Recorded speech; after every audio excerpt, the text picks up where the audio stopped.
He's not running. Or better to say, he's not running anymore. Probably you heard that phrase quite frequently last week. It, of course, was the big news, a historical moment. A presidential candidate drops out while being one of the top two candidates. Joe Biden stopped to be the presidential candidate, and many people might have wondered, because it is a big step, and we have to applaud Joe Biden here to see when you are on a position which is not tenable anymore, that you remove yourself to give the stage to someone else. That is a brilliant step here. However, many people might have thought, why do we see that in a presidential race? And why do so few leaders see the right moment to leave in their organization, in their team? There's always the time where you say, well, maybe it's better to move on or to retire in a certain situation. Why doesn't that happen more frequently?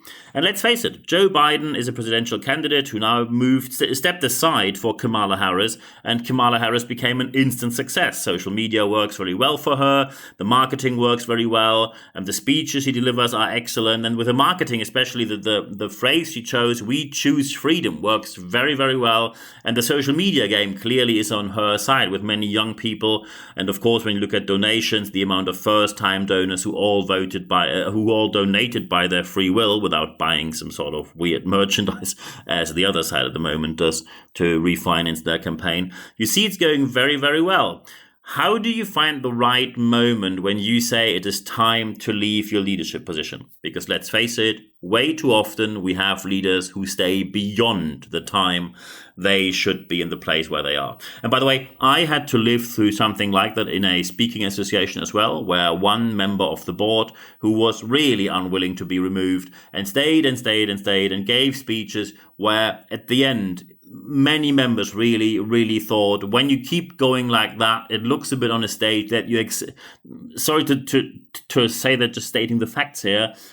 Members said it looks a bit like there's a person on stage who escaped either an asylum or a care home, clearly not able anymore to make a good speech on stage, but obviously the person has nothing better to do. And that's a very sad situation, of course.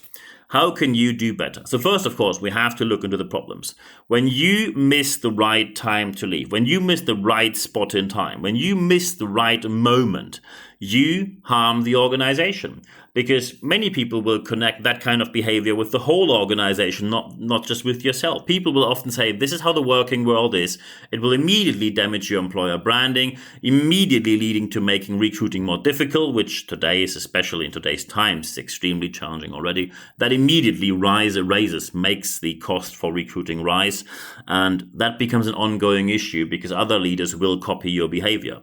When you miss the right time, you also harm your department. When you say, I'm not leading an organization, I lead a department. When you stay too long, people will have less motivation. People will not be motivated at work. And especially when people feel a bit mixed about going to work, when they wake up in the morning sitting at the side of their bed and they say, not for that leader, the so-called decision on the bad side decision, many people will then say, maybe you just take a day off and say, I'm sick. So when you harm your department with that behavior, when you say, I stay in a position, although it is pretty obvious that you should move on. And when you miss the right time, you also, and we have to be very clear here, you harm human beings. People will get the impression that the working world, the whole corporate environment or the whole organizational environment, everything connected to working hours is what you do. And although you might be the bad apple in the basket, or you might be the only bad example, or the only bad example, we all know it's not the case. Many leaders stay way too long. The question is, how do you find the right spot? Because often people say, I don't want to be one of these people. However, many people are aware of the fact that when you look at someone from the outset, it's quite easy to spot when they are over the due date or when they are beyond the time where they should have stayed or left the office or the position where they are in power or in the office or in the leadership position or wherever else. However, when you are that person, getting to the right point and finding the conclusion to say that's enough for now is quite challenging. So what to do? So first, Check if you're still able to follow topics that are relevant to your industry, relevant to your task, relevant to your leadership job. When you see that the developments become too quick, when you see that no matter how hard you try, you can't keep up, no matter how hard you try, you always feel a bit lost, no matter how hard you try, you always have to wing it a bit and pretend that you know something which you do not. You always have to somehow sit there and think, hopefully they don't ask X, Y, Z to me because I don't know the answer here. So when you see the developments become too quick for you, there's no shame in stepping aside and saying someone else should take on from here. When you see that the topics develop quicker than you are able to cope with developments, it is time to move on. Also, please check, are there any kind of soft skills or societal developments where you say, I just can't follow that either because it's too quick or because simply you disagree. There are quite a number of leaders out there who say, look, this whole attitude of working 4 days a week, 35 hours, probably even less, with more vacation, same pay, and then they have work from home, then they have workations, then they have work from anywhere. People are today working from Fuerteventura, someone in Spain. We wouldn't have dared to ask that when I was working back in the days on that level. And yes, that might have been the case back in the days, which is a shame because we didn't have the technology back then. So I understand that emotionally. However, it is not a relevant or tenable position in today's times. So second aspect, when you see that either from a soft skill point of view, how to deal with people, you're very much still doing command and order, which is not a leadership style that works in any context anymore today, except when you probably work for the army in the field of military. However, when you see that soft skills are not aligning anymore with what's the demand, when you see that society's developments are beyond what you can comprehend or simply beyond what you want to do, then please remove yourself because otherwise it gets pretty embarrassing. When you become one of those leaders who at the lunch table during a business meeting or somewhere during a lunch break with your colleagues say, oh, all this woke stuff is just not for me. That's all for people who don't want to work anymore, right? And suddenly they have to bring you to HR and HR has to tell you, so either we give you a non-relevant position now or we force you out of the organization. That's not the exit you want to have. So act proactively when you see that maybe you are not up to the game today. And there's no shame in that. We all will reach the point sooner or later where we get to a point to say, this is not for me anymore. And then we leave it just there.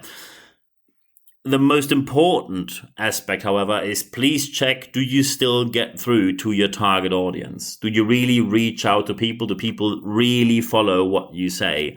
Very helpful to find out is 360-degree feedback, which means you get anonymous feedback on your level, on the level below you, and the level on top of you, and they tell you how they deal with you. It has to be anonymous, and you need an organizational culture which acts on feedback. Proactively, preferably, when people realize, oh yeah, we do feedback here, but when they see who gave the feedback, because let's face it, some things are anonymous, but by what they write, you know who has written which thing. As soon as people see, they either get sidelined, ignored, they get demoted or ignored when it comes to promotion, or they even face straightforward negative consequences, they will stop giving feedback and most likely will leave the organization, put a negative review on Kununu or Glassdoor.com, harm the organization and making recruiting even more difficult from there, while you are sitting there just saying no one wants to work anymore. You see where the problem is. Sometimes the problem is someone else, sometimes the problem is society, but let's face it, very often the problem is you. As a leader, you have to reflect. When you see that you do not get through to your target audience anymore, there are many things you can do in an organization and people will find a great job for you, what you can do from then. But please do not be in a leadership position when you are unable to deal with modern day challenges, because as we all know, modern times demand for modern solutions. The question now is, after we have all these aspects, so how to spot the right time and how to check if you can't follow the topics anymore, if you fall back from a content point of view, knowledge point of view, soft skills, society, getting through to your target audience, getting feedback and acting on it proactively, preferably. Why so often is it the case that we do not see this happening in practice? And I can very clearly tell you why. And number one is there is Often too little feedback for leaders, if any, sometimes not at all. Very often on the feedback, people do not act. Organizations do not act very well on feedback, especially when leaders are economically successful. Organizations tend to be too hesitant. Often you receive answers like, yeah, I know he's a bit difficult, but he brings money to the table, so we like to keep him. Great. So why do you do feedback when you know that certain people can do whatever they want? And by the way, as soon as people realize that, they behave accordingly. The only thing that will happen is there will be a massive scandal. And after that scandal has unfolded, you will say, oh, how could we get to that point? And then you pretend that you're very sorry, which you're clearly not, because it's your fault as you didn't act earlier. So be sure that when there is little to no feedback, get more feedback. When you have feedback but you don't act on it, please act on it. Preferably, you do it proactively. Second aspect is often you have networks, and there are positive and negative networks. Positive networks are, you know, certain people, and by clear defined factors, very clearly explainable aspects, you choose how to pick people from your network who help you with certain challenges. That's great. However, often you don't have that. Often you don't have networks, you have nepotism, cronyism, insider deals. And managers and executives often keep each other in the position as long as they can for whatever reason. It doesn't get any better, except, of course, that you might say, I want to pick up the paycheck until I retire. And that's not the right attitude here if you talk about running a sustainable business or delivering sustainable leadership. The third aspect, however, is the strongest one. There's a stigma. When you hear about someone who says, look at this person, they work their way up and they retired as a senior vice president, you will say that is success. When you see the same person saying, oh, they were a senior vice president, but 2 years before they retired, they became a VP. They got demoted? That's a bit weird. I think they've done something wrong. There must be something going on. That's not the usual way. And there's a stigma which keeps people away from saying, hey, this is not for me anymore. Could you please get me some other job?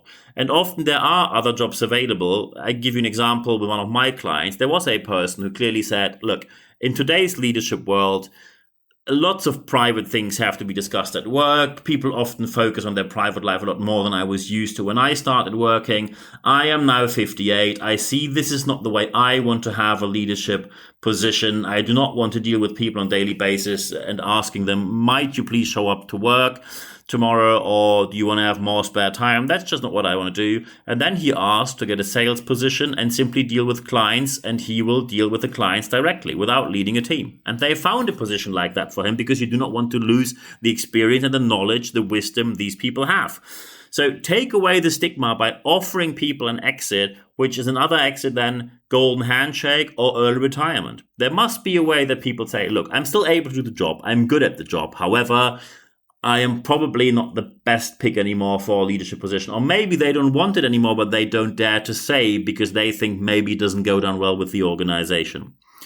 So be sure that you take care of all of these three reasons. Number one, more feedback, and please act on the feedback. Number two, take care of nepotism and cronyism when people keep each other in place where they shouldn't be. And number three, take away the social stigma from people stepping away from leadership positions. When they want to step away, you must have a plan what they can do in the future. By the way, if you don't take care of that because you say, oh, we are on the market since 1971 and we are very successful, it always worked out somehow and we're not going to change anything here, I can tell you what the consequences are when you don't act on the matter.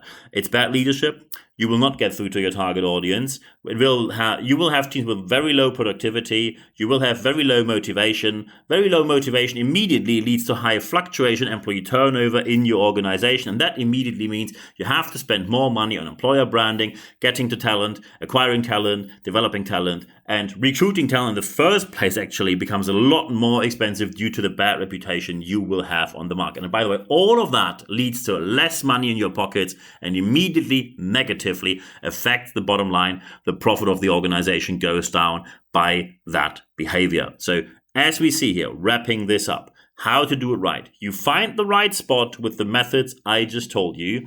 Then proactively, you address these points and find an organization which is open to discuss that. You remove the stigma and you tell people you can really work here for longer with all different aspects of life, no matter where you want to go. Then you have the best solution for all people participating in the game of working in everyday's organizational world today. I wish you all the best for that, and be aware of the fact that it's better to act now. When a presidential candidate can drop out and step aside, your organization should be able to do so and find a process which is probably available to any leader.